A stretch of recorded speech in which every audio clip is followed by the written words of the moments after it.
There's a passion that ignites us, driven by pride, daring, and the desire to excel, fueled by the high-octane love of owners, drivers, and car lovers everywhere. It's a calling for every man and woman to enjoy and live this lifestyle now. Welcome to Cars and Coffee Exposed.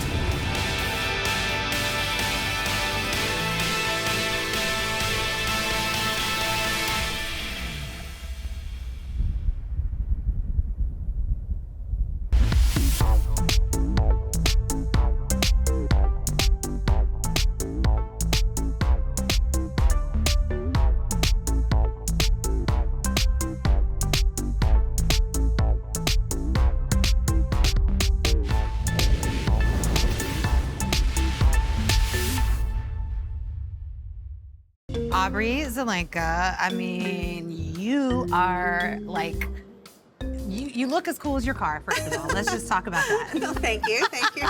I try to match. You do it well. And this car, I don't even know where to begin with it because it started off as one thing. It has morphed into something completely in its own lane. It's a one of one. So bring us through that process. Yes, so it started, actually my husband started it. It's a 1946 Ford Business Coupe with a lot of extra body parts.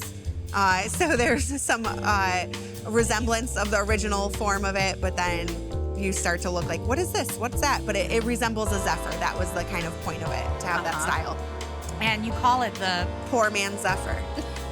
But it's really not, because at this point. Yeah, if we charged our hourly rate and, you know, all the things that were put into it, yes, we could have bought a brand new Zephyr. My husband started it. I came in when it was bare metal, and he had the initial vision, and then we have a very Art Deco. We love Art Deco. That's like our biggest thing. We love everything. We're very eclectic, but Art Deco is our like heart source.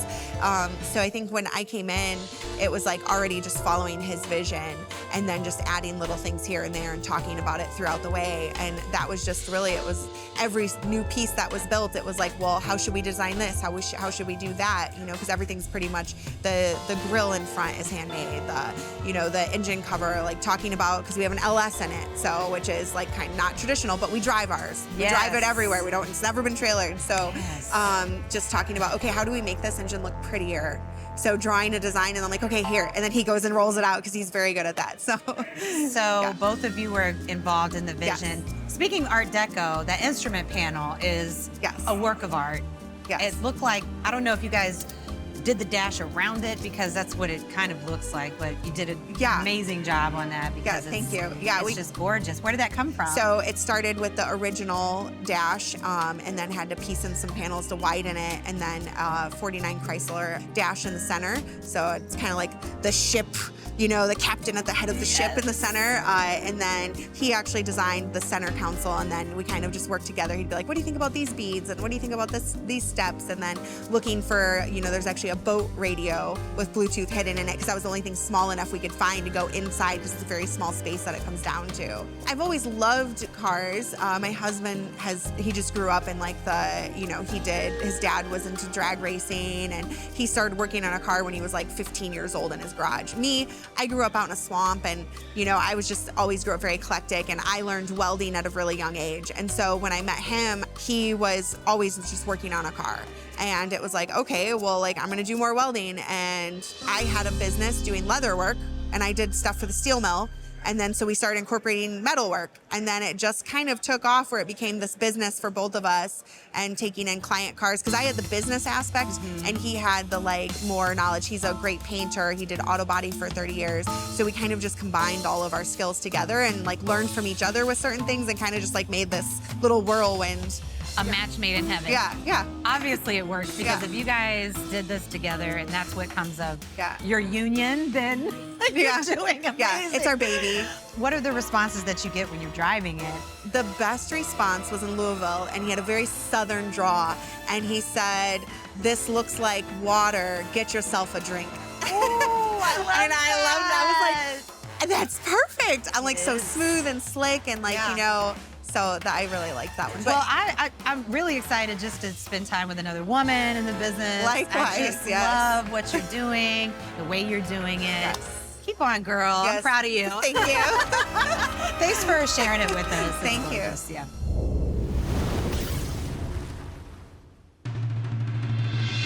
Doug, it's so great meeting you. I am so excited to hear about this car because I just took a look at it and it's incredible. Thank you. Thank you. It's beautiful, and we don't get to see one of ones many times here, but you have one, and indeed it is a one of one. It's a one of one. It's the HRG people aren't real excited about this car because it's not a competition car. You know, it doesn't follow the philosophy that HRG had in cars, but they made it. It's here. Might as well enjoy it. So give us that history about HRG. They started in '36. They started making competition cars, and they were lightweight competition cars. They did really well. Hill climbs, trials cars, big in England. You know, in the U.S. it was more road racing or there it's trials. Who can climb up a hill? You know, it's just a different animal. HRG did very well, and they're very durable little cars, very reasonably priced. They only made 240 some cars in 20 years, but they made money. The company did well, and they prospered, and they made some great cars. This car was the brainchild of Halford in '38. They made one. His partners didn't like it, and that was it. And they stopped. So you really have a prototype. Yeah, that's about what it was. Then the war happened, and all the cars, it ceased production of cars. So when they started back up, this was not one of them they ever started. It's a shame because it's beautiful. It's a pretty car. It's really a show car. It's not a great driver. It's not? No. When you drive a regular HRG, it's a lot of fun. Quick steering, Yeah. all that. This is not a great driver. Okay, so it's very engaging. It's a kind of car you want to see or be seen, but you don't want to be driving it. It gives me Downton Abbey. It gives me royalty. Yeah. Like that's what It's got a nice look to it. It's a longer car than the MG airlines, so it's got a little more look to it, I think. There's so much detail. Like we were talking about earlier when we were looking at the car, the wood paneling, the craftsmanship. I could never figure out how the English, these small shops, put so much handwork into these cars and made a profit. Handcrafted bodies, they were tremendous woodworkers, everything about them. And you just can't imagine with that little production how they ever made any money. It's a first for me that I've seen this car, and I'm sure it'll be for the viewers too because it's one of one. Well, thanks for coming out. Yeah. I appreciate you guys seeing the whole show. There's a lot of unique cars here. It is. What are you going to bring next year? I never know until. Okay. Keep it on the hush. Yeah. I got you. Okay. Mystery man. Okay. We'll see you next year. All right. See you. Thanks. We'll be right back with more Cars and Coffee Exposed. Promotional consideration provided by... What is Urable? We are a business management system that helps create an exceptional customer experience and improves business operations. As a car enthusiast, you deserve the best, and Urable is the common denominator. With so many detail shops, endless brands of ceramic coatings, window tint, and paint protection film, it's hard to find the right shop for the job. Shops powered by Urable understand the care and quality that your investment requires. Avoid shops that are in the race to the bottom. If you want to identify the best providers in your area, make sure they're powered by Urable. Get ready for an adrenaline-fueled ride with Cars and Coffee Exposed. It's not just a show, it's a whole new automotive experience. Now's the time to claim your spot as a brand partner for the electrifying 2024 season. Partner with us to inject your brand into our high-octane episodes and connect with car enthusiasts live at Cars and Coffee events nationwide. Rev up your marketing strategy today. Contact carsandcoffeeexposed.com and let's accelerate together.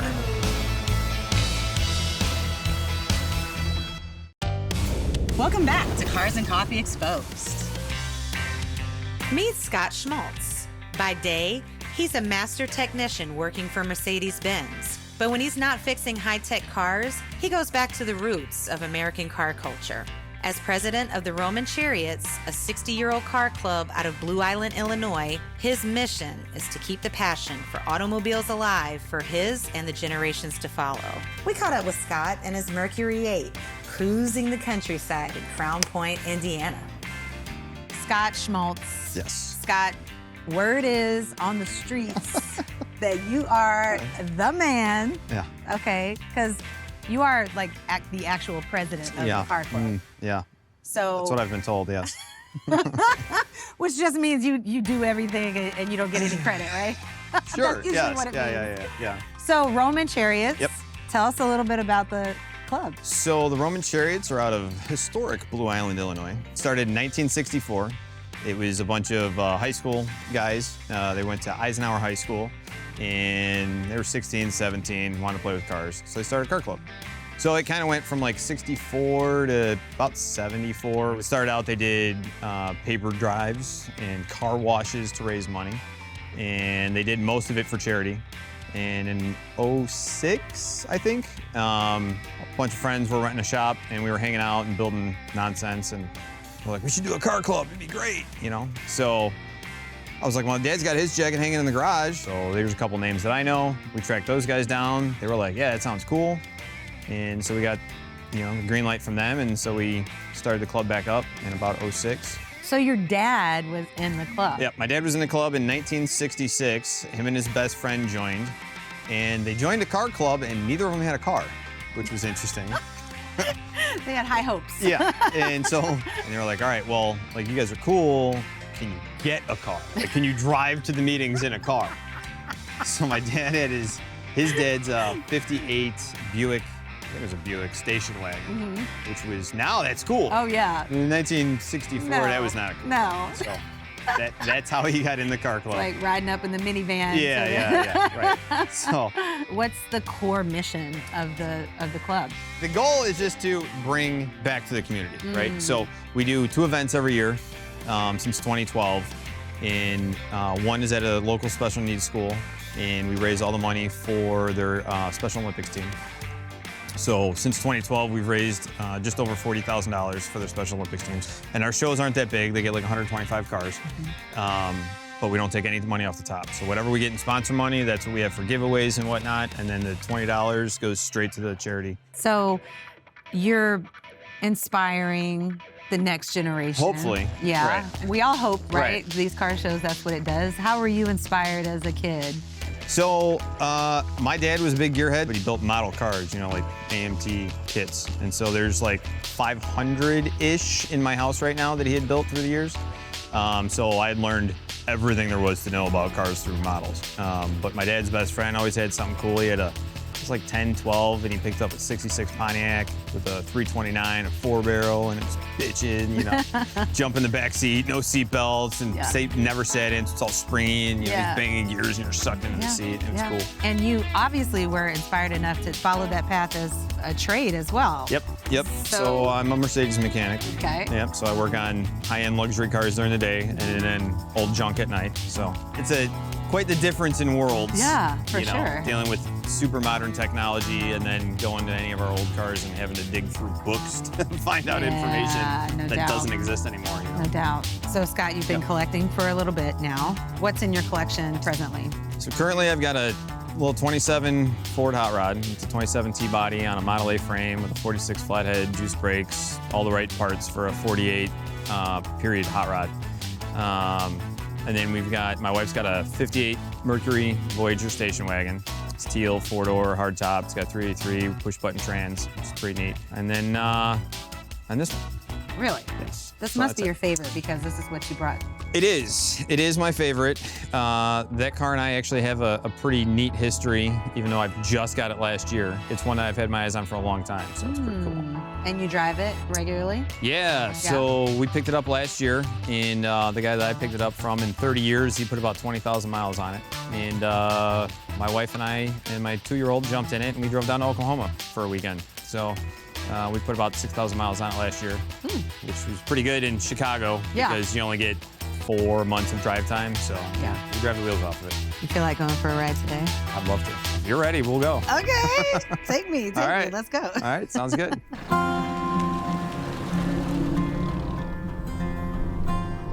So what year is this Mercury 8, Scott? This is a 1949 Mercury 8. 49. Yeah. And you've had it for how long now? 1 year. Oh, really? Yep. Just bought it March of last year. Do you like to drive it to shows or like, I mean, you don't drive it daily? Actually, I pretty much do in the summer. Okay. Yeah, I drive it to work every morning, and it sits out in the parking lot, and I stare at it and cry because I can't drive it, and then jump back in it and go home. You guys just ever go riding or driving? So yeah, we actually, in this one a little bit, I'll just get up in the morning and be like, they're not going on Sunday, and we'll drive south to farmland and go find a coffee shop or something. My daughters and I did that. We would get in the car, and we would drive down, and we get to a stop sign, and then I'd say, okay, left or right. And then they would say, okay, go left or go right. And we just took drives and saw so much cool stuff. Right. I live in Atlanta, I'm always on a highway. That just really gave us such a cool opportunity to just see the roads and just enjoy the drive and enjoy each other's company. And I feel like this is what that takes me to. Yeah. I'm sure it's been cool for you to do It's that. cool. You know, the car is named Slowpoke, and there's a reason, because it's not fast. You know, it sounds healthy. It does sound, it sounds like it could go. But, you know, it's still just an old flathead, so it's just a cruiser, you know? So getting out, it just loves, you know, 60, 65, one finger on the wheel, just cruising along, you know? This has got original chassis, original suspension. It's got lowered front springs, but that's it. And I think it drives really well for what it is. Yeah. Do you have anything else that you want to do to it that you haven't done yet? No. So I picked this car up and I wanted this car, right? So I have no plans on changing anything about this car. I wanted it for what it is. The only thing I added were 3 stickers. That's all I changed on the car. It's got a flathead in it, which nobody runs. It's unchopped, which nobody runs. You know, there's a lot of little stuff that it's cool for what it is. I thought it was super neat. You know, there's enough cars out there that are chopped. It doesn't need it. True. You know, there's enough LS cars out in the world. But exactly. not everything has to be LS. No, for sure. Contrary to popular belief. Yeah. Jake built the car in 1982 in his 2-car garage, him and his brother-in-law. And he had built it for his brother-in-law. And then his brother-in-law decided it was slow and he didn't want it. So they had put it together. They Frenched the headlights, rounded the hood, shaved the doors, the hood, the trunk, lowered it, put the lake pipes on it, and actually moved the fender trim is now on the door. Filled all the holes because he knew right away he wanted flames. And he had always seen all the cars. Yeah. And the trim was right in the middle of the flames, kind of separates it, and he didn't like it. So he decided that that's what they were gonna do. So then he painted 3 coats of black lacquer in his 2-car garage. And then he took it to a gentleman by the name of Art Offamera, who was a custom painter. And he painted the flames on it in his 1-car garage. And I was told that this is the first flame job he ever did, which is pretty wild because it's an amazing flame job. Yeah. You know, that was the selling point to me on the car as I was a kid. Like it's an awesome fade. Yeah. It's an attention getter. It's like wild, but not at the same thing. Like it's cool. So Classic. yeah, so then they drove it around like that with a stock flathead for like 10 years. And then Jake decided he needed to not be as slow as it was. So he had Motor City flatheads up in Detroit, put this one motor together for him. And it's been like that ever since. So, you know, it's been a long, long time in our area with Slowpoke cruising around. Slow and steady. Yeah. Is the right. So did Jake have all the pinstriping done on it as well? Wow. Yep, so a gentleman that went by DJ, local famous-ish paint striper, did all the original striping. I think he did just the red. Somebody else came after and did the white when Jake needed it touched up. So this car's got a 3-speed manual transmission, but overdrive. So right now I'm in 3rd gear. I don't know if I've ever been in a car with overdrive on a manual. Right. So right now I'm in 3rd, and if I get off the gas and then get back in, I'm in 3 OD. So it makes it like a 5-speed, Yeah. even though it's a manual 3-speed on the column transmission. It's a pretty neat deal. I've been watching you drive it, and I'm like, okay, that's different. Right. Yeah, it's weird the way they got it set up. It's a weird on-off thing. And so like right now I'm in 2nd.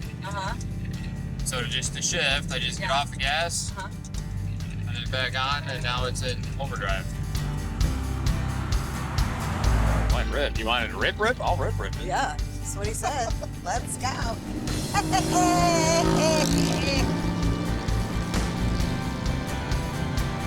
Ooh, yeah. Like I said, Yeah. still just a flathead. I love it though. Sounds like dependability. Right. Sounds like I could trust her. We'll be right back with more Cars and Coffee Exposed.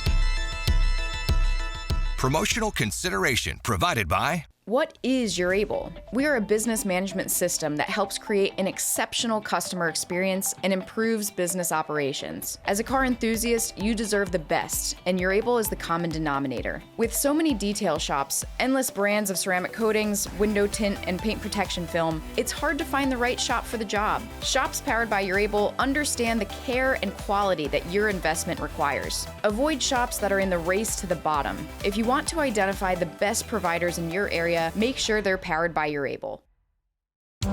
Get ready for an adrenaline-fueled ride with Cars and Coffee Exposed. It's not just a show, it's a whole new automotive experience. Now's the time to claim your spot as a brand partner for the electrifying 2024 season. Partner with us to inject your brand into our high-octane episodes and connect with car enthusiasts live at Cars and Coffee events nationwide. Rev up your marketing strategy today. Contact carsandcoffeeexposed.com and let's accelerate together.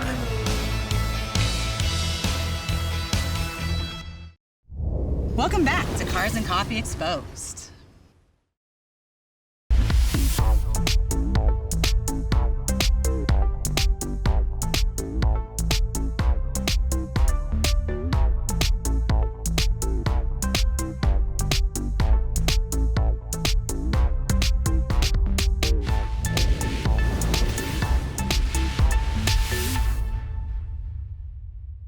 Hi, Neil.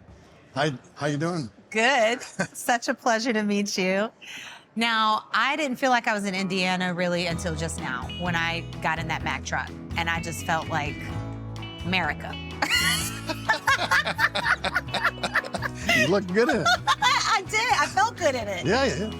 This truck has stood the test of time. It was built for some heavy-duty action. So, Absolutely. yeah, what inspired you to get this truck? It's a long story, but I'll try to make it short as I can.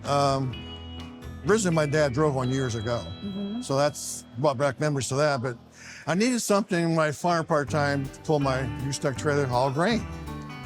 And I didn't want to pull it with my pickup, so my dad said, you need to find an old semi-tractor and fix it up to pull my truck. So I did. So I used that for farming for several years. But then in 1995, I parked it. I was done. Farming is set in the shed until 2011. And my wife asked me, she says, you ever gonna do anything with that old truck? Now, I wanted to restore it, but never got started on it. Yeah. So finally in 2011, the day came. I was afraid to start it because I thought it might be locked up from set in 6 years. So we aired it up with an air compressor and pushed it on a trailer and hauled it up to the local Mack dealership. It was at the Mack dealership for a year. Oh, wow. They went through everything on the motor and everything. There was only one guy that could work on the B model Macks. They were so old, you know, that nobody knew anything about it. So one guy worked on it the whole time I was there. So it was in there for a year and then finally got it going. And from there, I went to the body shop. But when it got all done, I took it back to the Mack dealership and everybody stopped working in the dealership. Oh, I know. When they saw it, they said, that can't be the same truck. And it was the same truck. They were amazed. It's really such a testament to how things were made back then because it's obviously a work truck, but there's just so many beautiful parts to it. The chrome grill, just the way it's made, you know that it was made with care. What are your favorite little? Well, I was big about Bulldogs all my life, yeah. and big about Mack trucks too, because of the Bulldog. It was, you know, but just that style of the B model Mack was set it apart from everything else. And so I was always wanted one, and I ended up getting one.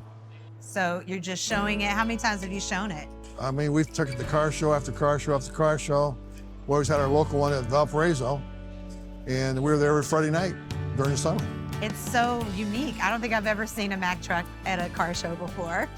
Well, that's something a little different, you know? It is so different. It is, but you know, I had a lot of people come to me at the car show. A lot of old guys would say, you know what? I cut my teeth on one of them old Mack trucks. Hey, Exactly. right. Yeah, well, enjoy it. Enjoy it. We have, so thank you so much for bringing it out Well, I today. sure appreciate you having me. Absolutely. Thanks, All right, Neil. thank you. All right.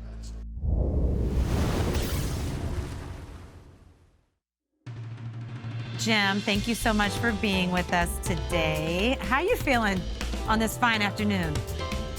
Fair to middling. Fair to middling? That's something my dad used to say. I love it. Well, thanks for being with us. So you got this 1933 Ford Coupe. Right. And I hear that you started your love affair with this car at a pretty early age. I was walking to high school, cutting through the neighbor's yard in 1957. And there was this Kelly Green 33 Ford Coupe parked in a driveway. The kid that owned it was visiting the kid next door. 6 months later, I met the guy who bought that car because the original owner had blown the engine out of it and didn't want the car anymore. I met him through another friend, and I spent a lot of time with him in the car doing kid stuff, you know? Right. Later, I had a 55 Chevy, which I totaled, and we ended up putting the transmission and the rear end out of that in this 33. And then I lost track of him when he graduated and I went to college in 2005. We got the idea of trying to track him down. And I went to the university, and by golly, they gave me his mailing address. I wrote him a letter, didn't hear from him. 4 or 5 months later, I get a phone call from him. He still had the car. I said, do you want to sell it? And he said, no. And I said, fine, you got my phone number. Several months later, he called and he tells me this crazy story that he's in the process of restoring a 1937 Cord supercharged Roadster, very rare car. He says, if you want to buy the 33, I'll sell it to you. So I bought it, and that started the whole process, which has taken 20 years.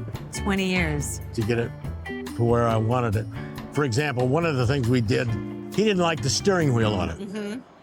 So we went to the junkyard and found this lovely 39 Pontiac white steering wheel. And of course, the splines, the steering shaft on the Ford did not fit. So we solved that with a big bar of steel and a 2-pound sledgehammer, which is, you know, one of the basic tenets of home-built hot rods. If it don't fit, don't force it, get a bigger hammer. But then, of course, when you go to restore the car, it's all junk. Right. So you had to get rid of all of it. So here you were working on this car with your friend, not knowing that this would one day be your car. Absolutely. That's a pretty extraordinary story. Yeah. The way it's set up, it's the classic 50, 60 hot rod. It's not some show car. So you drive it, Oh, yeah. and now you bring it here so we can all enjoy it. And you've done such a good job of restoring it. It's a beautiful car. Thank you so much, Jim, for bringing it out and letting us enjoy it. Let us be your eyes. She is absolutely beautiful. Thank you. Thank you. And, All right. and enjoy the rest of your day. You too.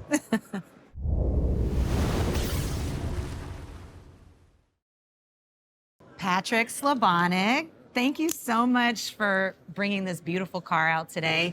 You literally brought it out of a museum to bring it to us to see and to share today. This 1932 Studebaker President. And you do this for a living. I mean, this is what you do because you are the executive director of the Studebaker Museum. I am, thank you. Yeah, it's quite a job perk. We like to say that we have a little bit of fun in auto museums, and getting out to car shows like this and being able to show off our wonderful collection and connect with enthusiasts and people like yourself is just the highlight of the job. It's exciting, and we appreciate you for all your hard work. The car is beautiful. Yes. So tell us a little bit more about it. Yeah, Give us some so history on it. at the show today, we have the 1932 Studebaker President St. Regis Brougham. That is the absolute top of the line that Studebaker made in that model year. The President was the highest mark that Studebaker made, which featured an inline 8-cylinder engine that Studebaker had debuted in 1928, which is a wonderful engine to power it. The styling is absolutely absolutely stunning and incredible. The timing, of course, was unfortunate because it was 1932 and the country was getting ready to enter the Great Depression. And so it was a challenge to sell the vehicles. Only of the entire President line, only 2,500 were sold that year, and even fewer of the St. Regis Bromes. This car was made to be like the creme de la creme. Yes. How much did that car cost about? A new car cost about $1,750, one of the St. Regis Brome packages, yeah. People were making like 45 cents an hour back then. If they were lucky enough to have a job, yeah, absolutely. Wow, so that's an expensive car. It was, If yes. you're making 45 cents an hour. Was that the beginning of the end for Studebaker? The first time, yeah. So Yeah. Studebaker went into receivership twice. In 32 and 33, Studebaker really struggled with sales, and the company went into receivership, and they were lucky enough to emerge from it. One of the few companies and automakers that could actually go bankrupt the first time and still continue to produce cars. They continued producing all the way until 1966, and we're all lucky for it because they're some of the classic and absolutely stunning Studebaker designs that collectors and enthusiasts everywhere love. A fun fact that people don't know is Studebaker actually produced electric vehicles from 1898 to 1912. And then they, in 1904, they produced their first combustion engine, and they produced combustion engines, of course, all the way until the end.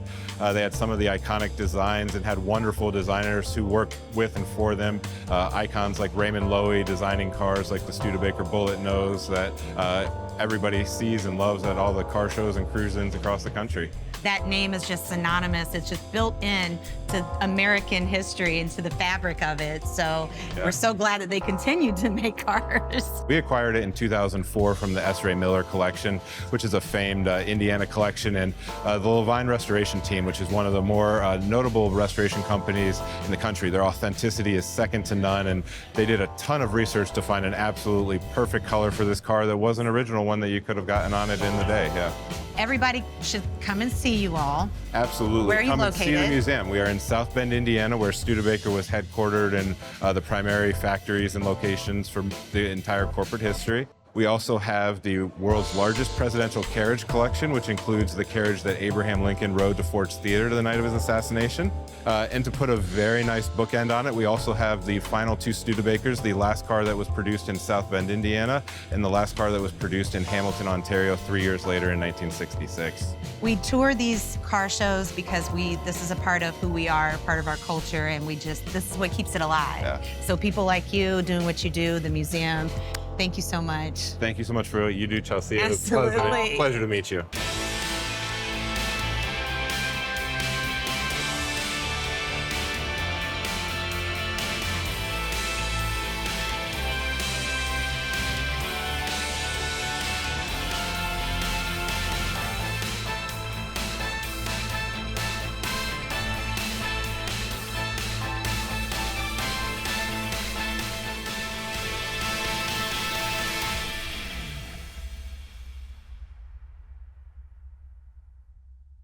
Like this show? Want more? Then head to WatchPTTV.com, the new 100% free PowerTube TV streaming network. Home of the best classic and new motorsports racing and build shows on the web.